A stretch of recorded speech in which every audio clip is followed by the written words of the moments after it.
Alors bonjour à tous pour ce webinaire de présentation du nouvel outil du plan régional santé-travail Occitanie, donc un observatoire régional santé-travail. Avec moi pour ce webinaire de présentation, donc Virginie Nègre, la référente du PRST à la DRETS Occitanie. Bonjour Virginie. Thierry Lagrelais, qui représente Présence Occitanie et qui est le porteur de ce projet. Bonjour, bonjour Thierry. Voilà, ce webinaire va se dérouler en 30 minutes. Pour vous présenter ce nouvel outil, dans quel cadre il s'inscrit, donc le plan régional santé-travail, et puis comment il a été construit, vous le présentez succinctement. Bien sûr, vous aurez d'autres outils pour vous permettre de prendre en main cet observatoire. Donc Virginie, je vous laisse la parole pour le démarrage de ce webinaire. D'accord, très bien. Merci, Catherine. Je suis Virginie Nagrin, je suis responsable du service santé sécurité au travail, la direction régionale de l'économie, l'emploi, du travail et des solidarités, et également, et c'est à titre-là que j'interviens aujourd'hui, référente du plan régional santé-travail. Il nous semblait important, dans ce cadre, de vous expliquer qu'est-ce qu'était le PRST en quelques mots, je vous rassure, et à quoi il servait. Donc le PRST, c'est quoi? Euh, L'origine du plan régional santé-travail, c'est un plan national qui s'appelle le plan national santé-travail, le plan santé-travail, et qui est décliné dans toutes les régions et porté par la DRETS, mais aussi par tous les partenaires. Il est important de dire que l'objectif de ce plan, c'est de fédérer tous les acteurs de la prévention autour d'actions communes et prioritaires. Alors, c'est d'abord le fruit d'une démarche collective entre institutionnels, acteurs de la santé au travail, partenaires sociaux, services de prévention et de santé au travail. Et surtout, et c'est un petit peu l'objet de notre webinaire, il s'appuie sur un diagnostic territorial où l'ensemble des acteurs de la santé s'appuient sur ce diagnostic pour définir des axes et des axes prioritaires et des actions. Donc le PRST, c'est qui? Nous avons repris un peu tous les partenaires, mais je ne vais pas rentrer dans les détails, DRED, Service de santé au travail, ARACT évidemment, OPP, BTP, les deux CARSAT, les caisses de MSA, l'ARS, la GFIP, la CCI et les partenaires sociaux, sachant que, vous le verrez plus tard, mais certains partenaires nous ont beaucoup aidés dans la mise en place de cet observatoire. Quelques éléments sur ce PRST également, donc un PRST avec 5 axes, pardonnez-moi, 16 actions, 30 partenaires pilotes, plus de 150 contributeurs, une centaine d'outils à votre disposition, dont l'Observatoire aujourd'hui, et plus de 3000 personnes sensibilisées depuis le début du PRST 4. Quelques axes prioritaires et quelques messages clés. Donc, les messages clés qui structurent notre réflexion, c'est d'abord la prévention primaire, c'est-à-dire prévenir plutôt que guérir. C'est aussi, nous vous proposons des solutions à travers nos outils, nos sensibilisations. Et puis, vous n'êtes pas seul, il y a des acteurs de proximité qui peuvent vous aider dans les actions que vous allez mener.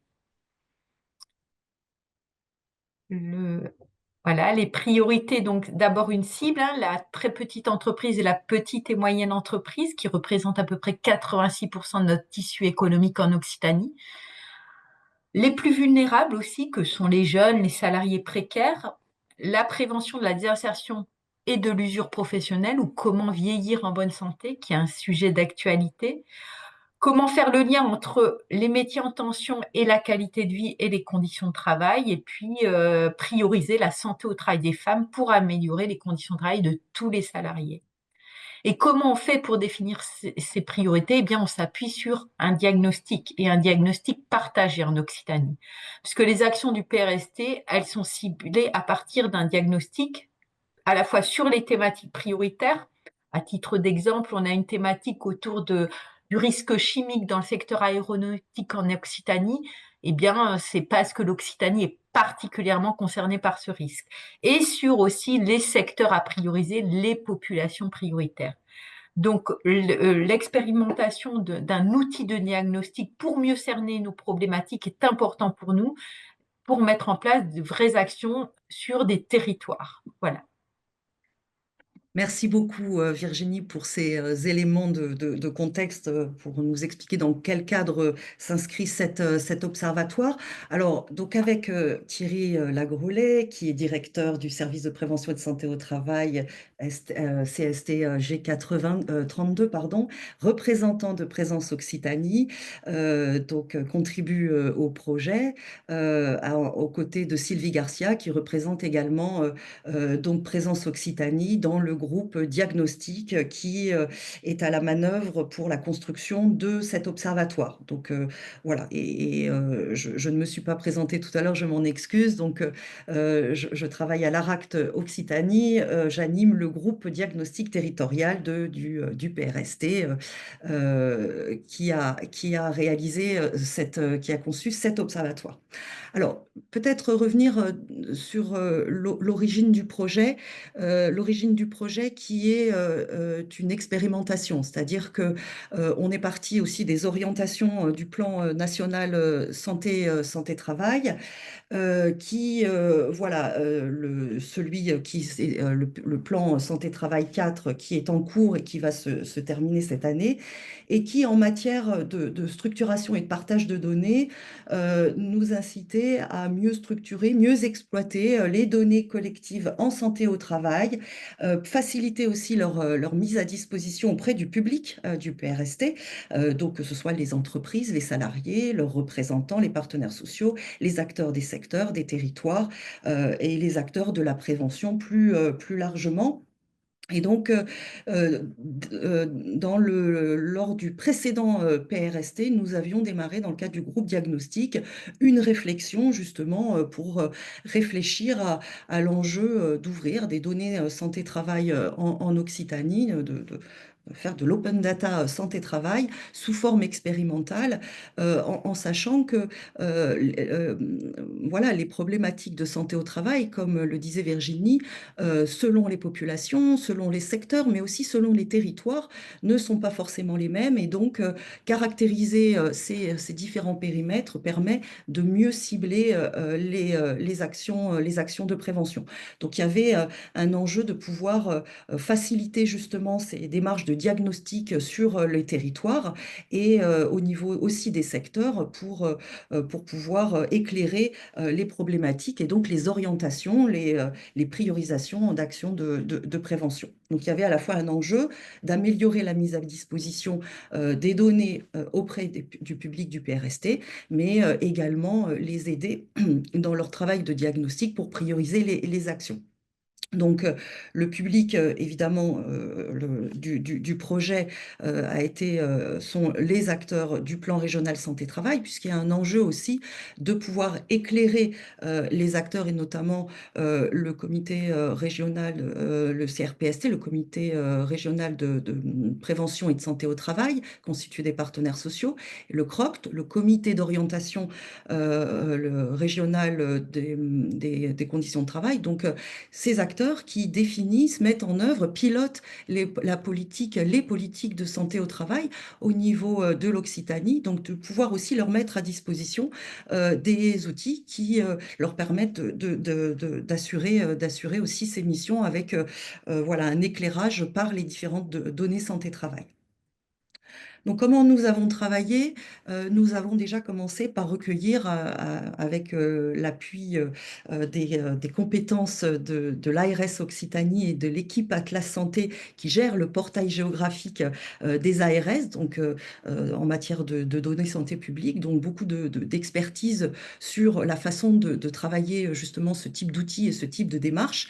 Donc, en coopération avec eux, nous avons voilà, fait tout un travail de recueil de besoins des futurs utilisateurs en employant des démarches de persona pour pouvoir structurer le projet et puis choisir, construire un cahier des charges de données pour pouvoir répondre à ces attentes, à ces besoins, qu'ils soient du côté de l'entreprise, qu'ils soient du côté des acteurs du territoire, des acteurs, des préventeurs, des acteurs relais qui mettent en œuvre aussi des actions de prévention, mais également du côté des employeurs et du côté des représentants des salariés. Donc, nous avons constitué au sein du groupe diagnostic régional du PRST une petite équipe qui s'est particulièrement impliquée dans le projet. Je pense notamment, bien sûr, à Sylvie Garcia de Présence Occitanie, mais également les vice-présidents du comité régional d'orientation des conditions de travail, donc Jean-François Labaquère pour le MEDEF, Isabelle Ricard pour la CFDT et anciennement Éric Soria pour la CGT. Bien évidemment, la DRETS, Virginie a contribué à nos travaux, et également Marie-Ange Chancelier qui est médecin inspecteur du travail, et puis l'équipe du service évaluation statistique du 16, donc de la DRETS Occitanie, donc Marielle Dune, Caroline Roux et Rémi Lardelier. Nous avons travaillé évidemment avec les CARSAT, donc la CARSAT Languedoc-Roussillon, Véronique Padilla, Hélène Guéguen, qui ont beaucoup alimenté l'observatoire du côté Midi-Pyrénées avec Thierry Bouchez. Dans l'équipe, nous avions également donc Michel Niesborala de Prévaly, Stéphanie Rivière de Santé publique France, pardon, et puis l'équipe d'Atlas Santé, donc qui est l'équipe hébergée par la direction du numérique des ministères sociaux, donc notamment pilotée par Stéphanie Dautel, avec aussi également Élodie Planquet qui a en Occitanie travaillé avec nous. Et l'énorme soutien technique, scientifique du CREEI ORS Occitanie, et notamment Sylvie Cassadou et Patrice Poinat, et puis Patrick Kurji de l'ORS PACA qui a publié les données. Donc voilà, toute cette petite équipe a travaillé depuis quelques années pour la mise en œuvre de ce projet pour voilà, à la fois travailler sur le cahier des charges, sur la préparation, le recueil, la préparation des données, leur publication, et puis d'ores et déjà la mise à jour, puisque dès aujourd'hui, on travaille sur la mise à jour de cet observatoire avec des données qui seront rafraîchies.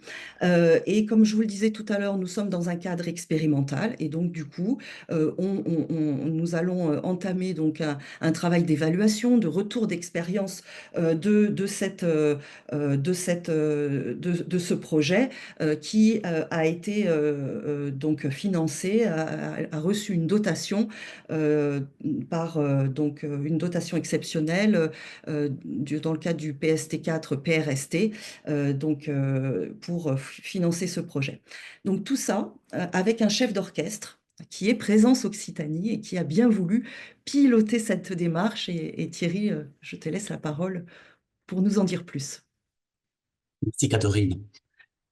Bonjour à tous, tout d'abord. Alors, Catherine a parlé de présence Occitanie. Rapidement, de qui, de quoi parlons-nous? Présence, voilà, c'est une association qui regroupe les 17 services de prévention et de santé au travail de la région Occitanie. Voilà. Il faut savoir que les salariés des SPSTI sont des acteurs opérationnels de la prévention primaire, qu'ils soient médecins du travail, infirmiers en santé-travail, intervenants de prévention des risques professionnels ou nouvellement membres des cellules de prévention de la désinsertion professionnelle, participent, j'allais dire, de tout temps aux travaux des PRST successifs.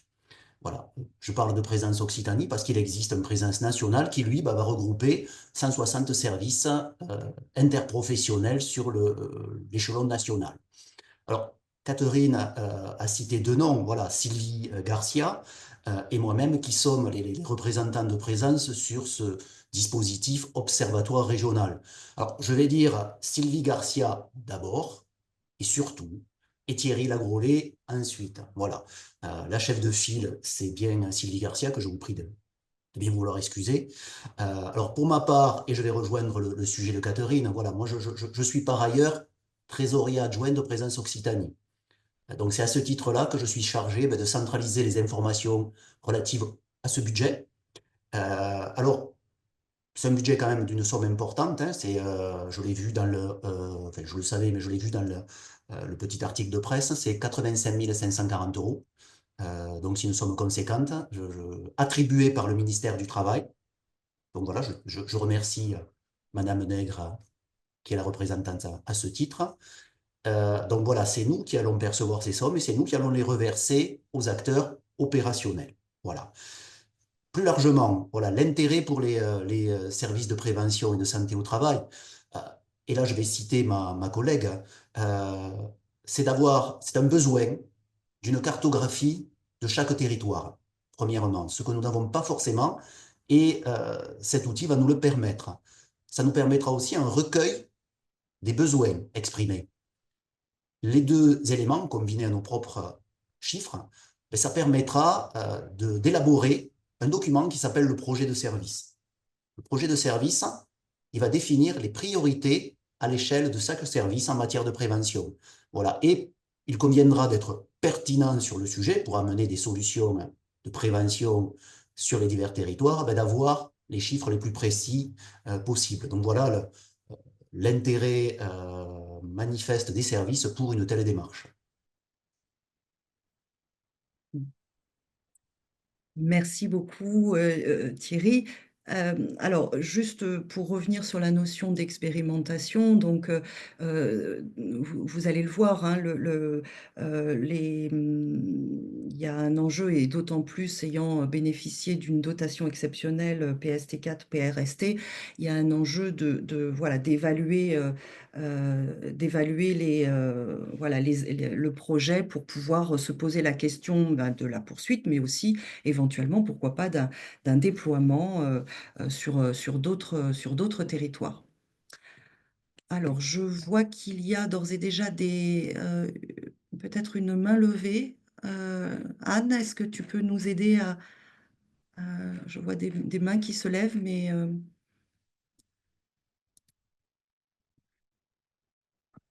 Alors, pardon, oui, je vais voir ce que je peux faire.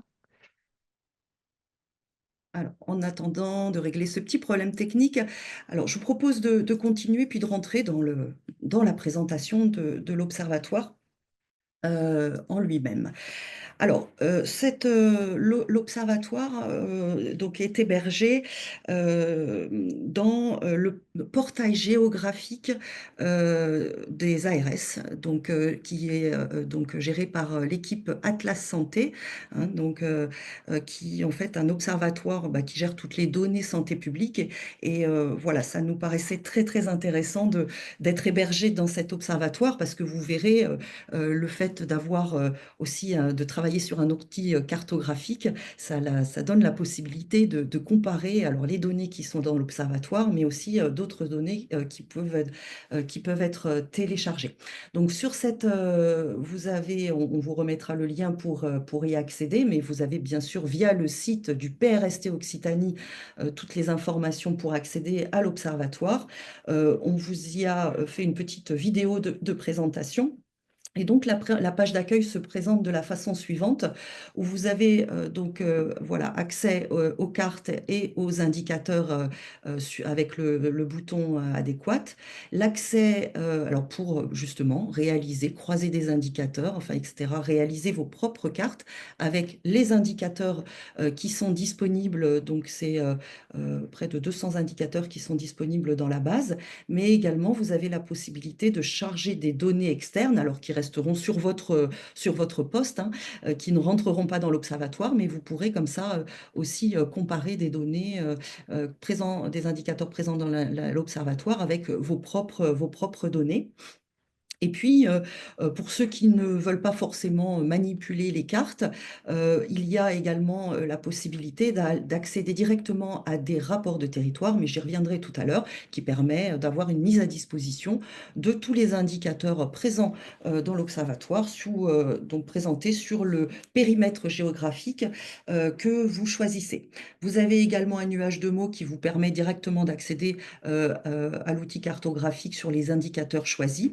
Et puis des tutoriels qui vous permettront de prendre en main plus facilement, que nous avons enregistrés, et qui vous permettront de prendre en main plus facilement l'utilisation de l'observatoire. Alors, en matière d'indicateurs disponibles, alors, voilà, plus exactement 182 indicateurs disponibles. Vous avez en fait trois parties, trois familles d'indicateurs. Des indicateurs là qui ont plutôt été fournis par le service statistique de la DRETS Occitanie, donc sur les données socio-économiques qui permet d'avoir des éléments sur la population générale en emploi et le taux d'emploi par sexe et par tranche d'âge.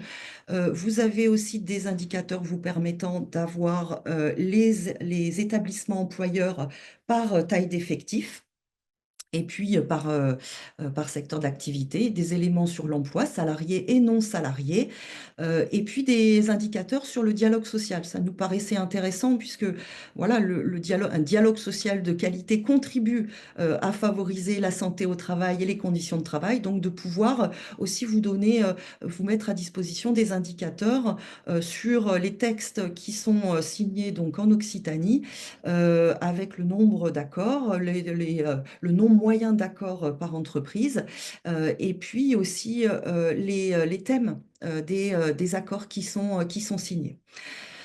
Voilà pour les données socio-économiques. Pour les données de sinistralité, ben, vous avez beaucoup de données sur les accidents du travail qui ont été mis à disposition par les CARSAT, Languedoc-Roussillon et Midi-Pyrénées. Donc, vous avez des indicateurs en ce qui concerne les accidents du travail et les maladies professionnelles, tous secteurs confondus, et des indicateurs par secteur d'activité.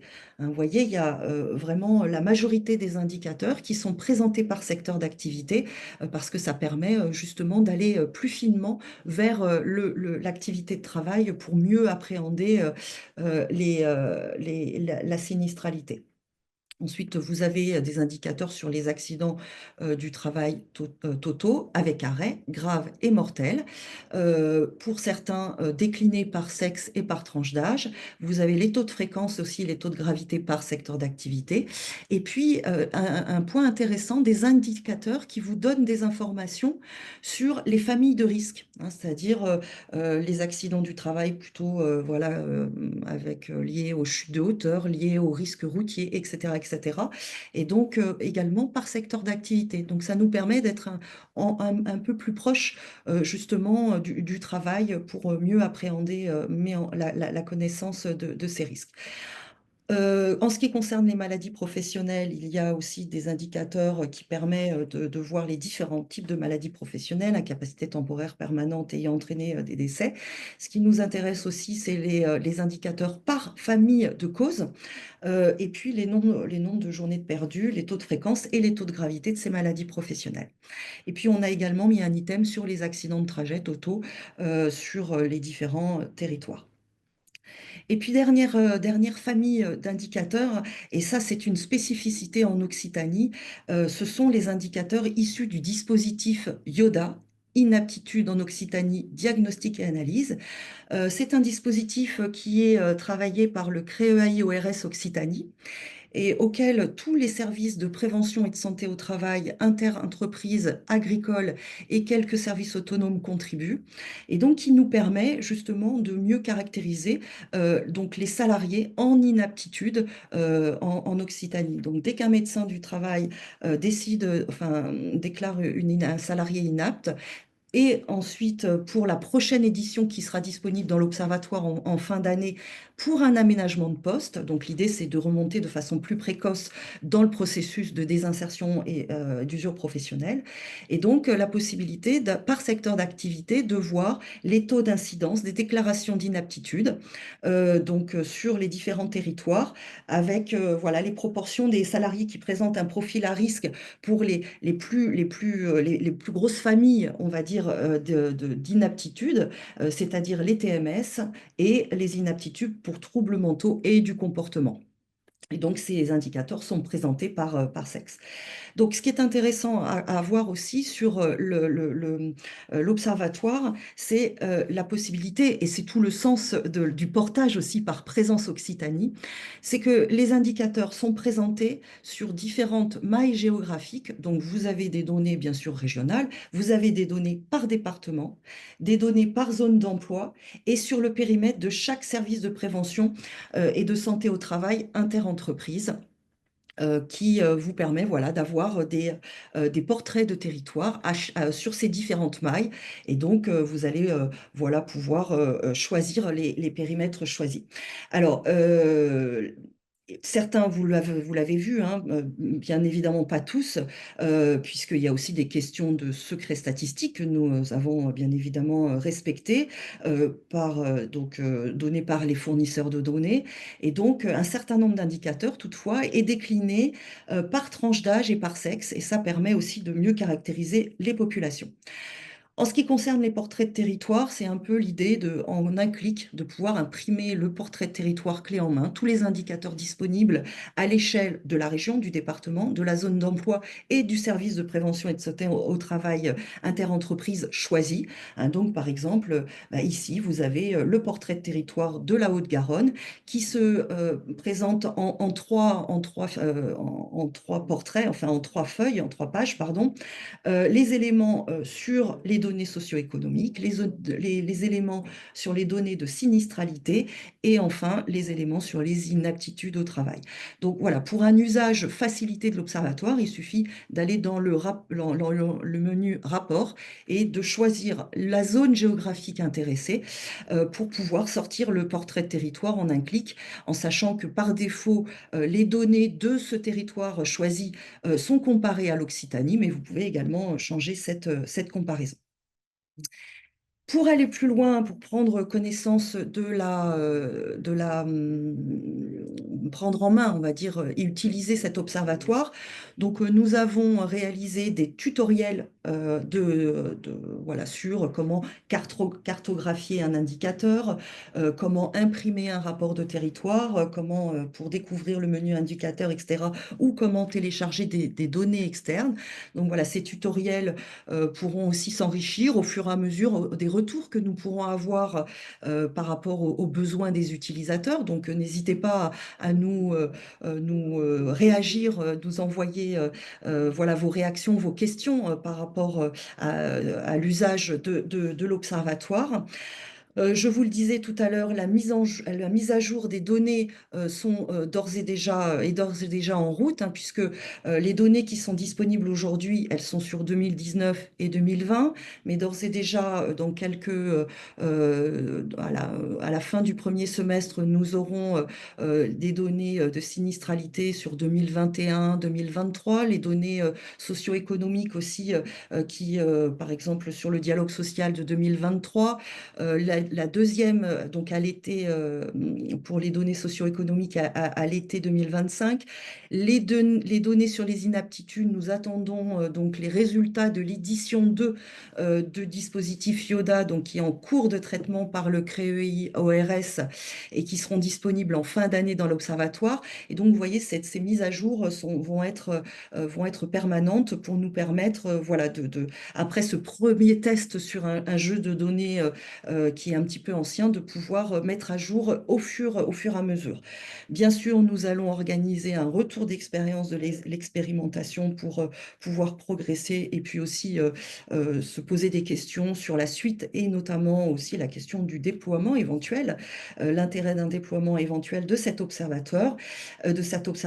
Et puis, nous réfléchissons aussi en fonction des besoins que vous exprimez à un appui spécifique des utilisateurs et pourquoi pas avec l'expérience des équipes d'Atlas Santé des ARS, de pouvoir peut-être animer une communauté d'utilisateurs pour pouvoir faciliter l'usage de cet observatoire. Donc voilà pour la présentation. Vous avez des contacts, vous avez aussi un lien pour accéder à tous ces éléments. Et donc Anne, je ne sais pas s'il y a des questions, si les participants ont pu poser leurs questions. J'ai vu des mains se Bonjour. lever. Pas de questions dans l'onglet questions-réponses pour le moment. Donc, un grand merci à vous tous pour vos participations. Je le disais tout à l'heure, on vous envoie le support, le replay. Un grand merci à Virginie et Thierry pour avoir animé avec moi ce webinaire. Mais vous avez vu, hein, derrière, il y a toute une équipe qui a travaillé sur l'observatoire et j'en profite encore une fois pour les remercier pour tout le travail réalisé sur le projet. À très bientôt. Bonne fin de journée.